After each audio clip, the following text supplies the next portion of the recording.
তোমরা যারা ক্যালকাটা ইউনিভার্সিটির আন্ডারে থার্ড সেমিস্টার রাষ্ট্রবিজ্ঞান অনার্স কোর্সের ছাত্রছাত্রী আছো, তোমাদের জন্য আজকের ক্লাসটা খুবই গুরুত্বপূর্ণ।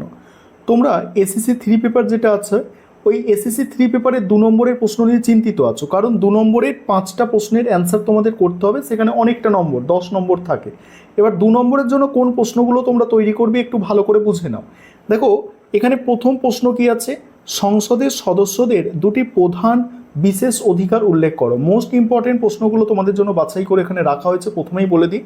দেখো, 1 নম্বর হচ্ছে বাক স্বাধীনতা, সংসদে দেওয়া কোনো বক্তব্যের জন্য তার বিরুদ্ধে আদালতে মামলা করা যায় না। 2 নম্বর হচ্ছে দেওয়ানি মামলা থেকে অব্যাহতি, সংসদের অধিবেশন চলাকালীন এবং অধিবেশনের শুরুর 40 দিন আগে ও পরে কোনো দেওয়ানি মামলায় তাদের গ্রেপ্তার করা যায় না। দ্বিতীয় প্রশ্ন, ভারতীয় সংবিধানে সংসদ সদস্যদের বিশেষ অধিকার কোন ধারায় বলা হয়েছে? দেখো, ভারতীয় সংবিধানের 105 নম্বর ধারায় সংসদের সদস্যদের এবং 194 নম্বর ধারায় রাজ্য আইনসভার সদস্যদের বিশেষ অধিকার অব্যাহতির কথা বলা হয়েছে। হুইপ কাকে বলে? এটা একটা মোস্ট ইম্পর্টেন্ট প্রশ্ন। আইনসভায় নিজ নিজ রাজনৈতিক দলের সদস্যদের শৃঙ্খলাবদ্ধ রাখা, নির্দিষ্ট সময়ে উপস্থিত থাকা এবং দলের নির্দেশ মতো ভোট দেওয়ার জন্য দলীয় নেতৃত্ব যে নির্দেশিকা জারি করে বা যে কর্মকর্তা এই দায়িত্ব পালন করে তাকে হুইপ বা সচেতক বলা হয়। রাজ্য বিধানসভার সদস্যদের দুটি গুরুত্বপূর্ণ কাজ। দেখো, 1 নম্বর কাজ হচ্ছে রাজ্য তালিকা ও যুগ্ম তালিকাভুক্ত বিষয়ে আইন প্রণয়ন করা। 2 নম্বর হচ্ছে বাজেট, রাজ্যের বাজেট ও অর্থবিলের ওপরে আলোচনা ও অনুমোদন প্রদান করে সরকারের আর্থিক নিয়ন্ত্রণ বজায় রাখা। তারপর 0 আওয়ার কি? 0 আওয়ার একটা মোস্ট ইম্পর্টেন্ট প্রশ্ন। ভারতীয় সংসদে প্রশ্নোত্তর পর্বের ঠিক পরেই দুপুর 12টায় যে সময় শুরু হয় তাকে 0 আওয়ার বলে। এই সময় সদস্যরা পূর্ব অনুমতি ছাড়াই জনস্বার্থ সম্পর্কিত অত্যন্ত জরুরি বিষয়গুলি উত্থাপন করতে পারেন। তারপর কোয়েশ্চেন আওয়ার বা প্রশ্নোত্তর পর্ব বলতে কী বোঝো? সংসদের উভয় কক্ষের অধিবেশনের প্রথম ঘণ্টাকে, অর্থাৎ 11টা থেকে 12টা, সকাল 11টা থেকে 12টা, এটাকে প্রশ্নোত্তর পর্ব বলে। এই সময় সদস্যরা প্রশাসনিক ও সরকারি নীতি সংক্রান্ত বিষয়ে মন্ত্রীদের প্রশ্ন করতে পারেন এবং মন্ত্রীরা তার উত্তর দেন। একটা বিষয় তোমাদের এখানে বলি, তোমাদের জন্য অনলাইন কোচিং ক্লাস চলছে এবং তোমাদের 3rd সেমিস্টারের পরীক্ষা শেষ হলেই 4th সেমিস্টারের ক্লাস শুরু হয়ে যাবে। তোমরা চাইলে আমাদের পেড ব্যাচে অ্যাডমিশন নিতে পারো বা আমাদের থেকে পিডিএফ নোটস অর্থাৎ স্টাডি মেটেরিয়াল পারচেস করে নিতে পারো ইচ্ছুক ছাত্রছাত্রীরা। দেখো, কোরাম, এটাও একটা মোস্ট ইম্পর্টেন্ট প্রশ্ন। কোরাম কাকে বলে?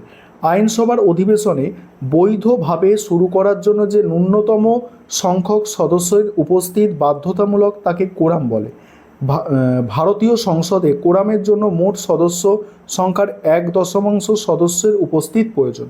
তারপর হচ্ছে ভারতের গ্রামীণ স্বায়ত্তশাসনে পঞ্চায়েত ব্যবস্থার 3টি স্তর কী কী? 3টি স্তর হচ্ছে গ্রাম পঞ্চায়েত, গ্রাম স্তরে গ্রাম পঞ্চায়েত, ব্লক স্তরে পঞ্চায়েত সমিতি এবং জেলা স্তরে হচ্ছে জেলা পরিষদ। গ্রাম পঞ্চায়েতের দুটো প্রধান বাধ্যতামূলক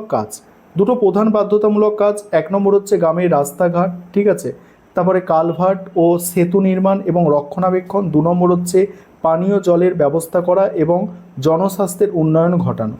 তারপরে দেখো, যেগুলো আমি স্টার দেওয়া আছে সেই প্রশ্নগুলোই কেবলমাত্র পড়ে যাচ্ছি এবং বাকি প্রশ্নগুলো তোমাদের দেখে নিতে হবে।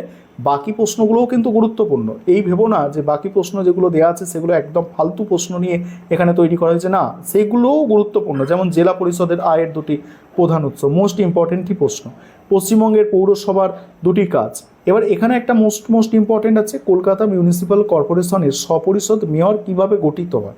দেখো, স্বপরিষদ মেয়র গঠিত হয় মেয়র, ডেপুটি মেয়র এবং অনধিক 10 জন অন্যান্য সদস্যকে নিয়ে। মেয়র এই সদস্যদের মনোনীত করেন। এটি কর্পোরেশনের প্রধান শাসনতান্ত্রিক সংস্থা হিসেবে কাজ করে। তারপর গ্রামসভা কি? দেখো, গ্রামসভা প্রতিটি গ্রাম পঞ্চায়েত এলাকার অন্তর্ভুক্ত সব নির্বাচককে নিয়ে যে সংস্থা গঠিত হয় তাকে গ্রামসভা বলে।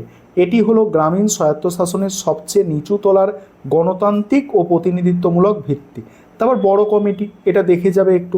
তারপরে সরকারি বিল কাকে বলে? সরকারের কোনো মন্ত্রী যখন সংসদের বা আইনসভার কোনো কক্ষে আইন প্রণয়নের উদ্দেশ্যে বিল বা খসড়া উত্থাপন করেন তখন তাকে সরকারি বিল বলা হয়। এই বিল সরকারি নীতি ও কর্মসূচি বাস্তবায়নের লক্ষ্যে আনা হয়। বেসরকারি বিল কাকে বলে একটু দেখে নাও। সরকারি বেসরকারি বিলের মধ্যে পার্থক্য দেখো। সরকারি বিল পেশ করেন কোনো মন্ত্রী, যা সাধারণত সরকারি নীতির প্রতিফলন ঘটায় এবং মানে পাসের সম্ভাবনা বেশি থাকে। অন্যদিকে বেসরকারি বিল মন্ত্রী ছাড়া অন্য যে কোনো সদস্য পেশ করতে পারেন এবং সংসদে পাসের সম্ভাবনা তুলনামূলকভাবে অনেকটাই কম থাকে। পরের প্রশ্ন হচ্ছে অর্থ বিল, অর্থাৎ মানি বিল কাকে বলে। দেখো, যে বিল কেবল কর আরোপ, কর বিলোপ, কর পরিবর্তন, মানে কর মানে ট্যাক্স আর কি, সরকারি ঋণ গ্রহণ এবং ভারতের সঞ্চিত তহবিল থেকে অর্থ ব্যয় বা জমা সংক্রান্ত বিষয়গুলি অন্তর্ভুক্ত থাকে, তাকে অর্থ বিল বলে। পরের প্রশ্ন হচ্ছে ভারতের সংবিধানের 110 নম্বর ধারাটি কেন গুরুত্বপূর্ণ। অ্যান্সারটা দেখো, ভারতের সংবিধানের 110 নম্বর ধারা অত্যন্ত গুরুত্বপূর্ণ, কারণ এই ধারায় অর্থ বিল এর সুনির্দিষ্ট সংজ্ঞা দেওয়া আছে। কোনো বিল অর্থ বিল কিনা তা এই ধারার শর্তাবলীর ভিত্তিতেই লোকসভার স্পিকার নির্ধারণ করেন। তারপর অর্পিত ক্ষমতা বলে আইন বলতে কী বোঝো। আইনসভা যখন আইনের মূল কাঠামো ও রূপরেখা তৈরি করে দিয়ে আনুষঙ্গিক নিয়মকানুন প্রণয়নের ক্ষমতা শাসন বিভাগ বা প্রশাসনের হাতে অর্পণ করে, তখন শাসন বিভাগ কর্তৃক প্রণীত সেই নিয়মকানুন বা আইনকে অর্পিত ক্ষমতার আইন বলে। তারপরে দেখো বাকি প্রশ্ন তোমরা দেখতে পাচ্ছ। সংসদের কমিটি প্রধানত কয় প্রকার ও কী কী। স্থায়ী কমিটি আছে এবং অস্থায়ী কমিটি আছে। তারপর স্থায়ী কমিটি মানে স্ট্যান্ডিং কমিটি বলতে কী বোঝো। সংসদীয় ব্যবস্থায় যে কমিটি স্থায়ী প্রকৃতির, অর্থাৎ যেগুলি প্রতি বছর একটি নির্দিষ্ট সময়ের ব্যবধানে নিয়মিত গঠিত হয় এবং নিরবিচ্ছিন্নভাবে কাজ করেন, যা তাদের স্থায়ী কমিটি বলে, যেমন public account committee, estimate committee এরা। তারপরে সরকারি গাণিতিক কমিটি, ঠিক আছে, বা পাবলিক অ্যাকাউন্ট কমিটি, এটা গতবারে বড় প্রশ্ন এসেছিল, এটা এবারের জন্য 2 নম্বরে খুব গুরুত্বপূর্ণ। তারপরে এস্টিমেট কমিটির কাজ, মোস্ট ইম্পর্টেন্ট প্রশ্ন। সিলেক্ট কমিটির মূল উদ্দেশ্য কী। নেক্সট হচ্ছে ছাঁটাই প্রস্তাব, মোস্ট ইম্পর্টেন্ট প্রশ্ন, ভালো করে দেখবে ছাঁটাই প্রস্তাব, ঠিক আছে। তারপর হচ্ছে গিলোটিন পদ্ধতি কি, খুব ভালো করে স্টার্ট দিয়ে রাখো, একদম ভিআইপি লেভেলের প্রশ্ন। অর্থাৎ সংসদে বাজেট অধিবেশনের নির্দিষ্ট সময়ের মধ্যে সব ব্যয় বরাদ্দের ওপরে আলোচনা শেষ না হলে সরকার মানে লোকসভার স্পিকার আলোচনা থামিয়ে দিয়ে অবশিষ্ট সমস্ত দাবি একত্রে ভোটের জন্য পেশ করে। এই পদ্ধতিকে গিলোটিন বলা হয়, ঠিক আছে। এই হচ্ছে তোমাদের আজকে গুরুত্বপূর্ণ ক্লাস। এটা ভালো করে একদম প্রথম থেকে শেষ পর্যন্ত 2-3 বার দেখে পরীক্ষা দিতে যাও, 2 নম্বরের প্রশ্ন অবশ্যই লিখতে পারবে।